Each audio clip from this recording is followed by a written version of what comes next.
আমরা নিয়ামতের শুকর আদায় করতে জানি না। প্রতিনিয়ত আমরা নাশুকরিয়া করি, কিন্তু আমরা জানিই না যে আল্লাহর কত নিয়ামত আপনার আমার মধ্যে বিরাজ। মাঝে মধ্যে ভাববেন, একটু বিশ্রাম করবেন, চিন্তা করবেন যে আল্লাহ কত নিয়ামত দিয়ে আপনাকে আমাকে বানিয়েছে। আপনি আপনার মূল্যই জানেন না। আপনার মূল্য, আমার মূল্য কেউ বুঝি না। প্রতিদিন নাশুকরিয়া। আমাদের শুধু অভিযোগ, প্রতিদিন অভিযোগ। আমার এটা লাগবে, আল্লাহ এটা দিল না। ওটা লাগবে, ওটা দিল না। আমরা ভাবি না যে আমার চেয়েও খারাপ মানুষ পৃথিবীতে রয়েছে। আমি যতটুকু সুখী, এর চেয়ে নাশুকরিয়া অনেক মানুষ রয়েছে। তাদের দিকে তাকাই না আমরা, তাদের কথা ভাবি না। আমাদের নাশুকরিয়া। যার 10 তলা আছে, 20 তলার মালিক হতে চায়, আর বলে যে আল্লাহ আমাকে কি দিয়েছে, এগুলো ভাবে, কিন্তু শুকরিয়া আদায় করতে জানে না। এজন্য আল্লাহর হাবিব বলে, উনজুর ইলা মান হুয়া আসফালা মিন ওয়ালা তানজুর মান হুয়া আ'লা মিন। তোমার থেকে যে উপরে রয়েছে তার দিকে তাকাবা না, তোমার থেকে যে সুখী রয়েছে তার দিকে তাকাবা না।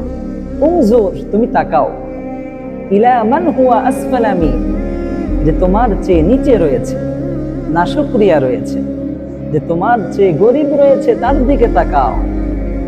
আমরা চাই আরো বড় হতে, উচিত নিচের দিকে তাকাতে। নিচের দিকে তাকাই না। মানুষ কত মায়া করে আল্লাহ তোমাকে বানাইল। তোমার চোখের দাম কত তুমি জানো? জানো? তোমার হাতের দাম কত জানো তুমি? বুঝো না। দাঁতের দাম কত জানো তুমি? বুঝো না।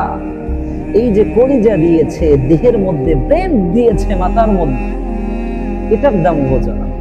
একটু ভাবো, নিজেকে বুঝতে শিখো। এই নিয়ামতের শুকরিয়া আদায় করতে করতে যদি সেজদা লাটিয়ে দাও, নিজের জীবনটা সেজদায় কাটিয়ে দাও, তাও তো একটা নিয়ামতের শুকর আদায় হবে না। শেখ সাদি রাহিমাহুল্লাহ, ইরানের প্রখ্যাত বড় কবি এবং বুজুর্গ, একবার বিশাল দুর্ভিক্ষের সময় পায়ে দেওয়ার মতো জুতা নেই, মসজিদে যাবে, আর মনের মধ্যে আফসোস যে আমি এত বড় কবি, আমার পায়ে জুতা নাই, পায়ে দেওয়ার মতো জুতা নাই। ধিক্কার। মসজিদের সামনে যেয়ে দেখে এক ভিক্ষুক, তার 2টা পাই নাই। তৎক্ষণাৎ মসজিদে যেয়ে সেজদায় লুটিয়ে পড়ে, অস্ত্র দিয়ে আল্লাহকে বলে, রব, প্রভু, তুমি আমাকে এমন কিছু দিয়েছো যেটা তাকে দাও না। আরে আমার তো শুধু জুতা নাই, তার তো 2টা পাই নাই।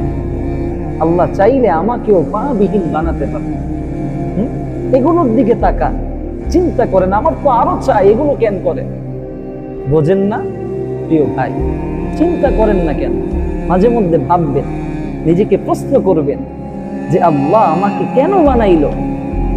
এত দামি হাত কেন দিল? এত দামি চোখ কেন দিল? জানেন, আপনার চোখ আপনার বিরুদ্ধে সাক্ষী দিবে। বোঝেন, আপনার কান আপনার বিরুদ্ধে হাসরের মাঠে আল্লাহর কাছে বলবে, ইন্নাস সামআ ওয়াল বাসারা ওয়াল ফুআদ। আপনার চোখ বলবে, আল্লাহ আমাকে বানাইছেন আপনার কোরআন দেখার জন্য, আল্লাহ আমাকে বানাইছেন আপনার ঘর দেখার জন্য, মালিক আমাকে বানাইছেন আপনার সৃষ্টি দুনিয়া দেখার জন্য। কিন্তু এই বান্দা আপনার নিয়ামত দেখে, এই বান্দা আপনার সূর্যের দিকে তাকিয়ে আপনার নিয়ামতের শুকর আদায় করে না। মালিক, এই বান্দা পর্নোগ্রাফি দেখে। যুবক, বড় দুঃখ লাগে, বড় কষ্ট লাগে। চিন্তা কইরা দেখো, যেই চোখ দিয়া ফাহিশা জিনিস দেখতেছে, যেই চোখ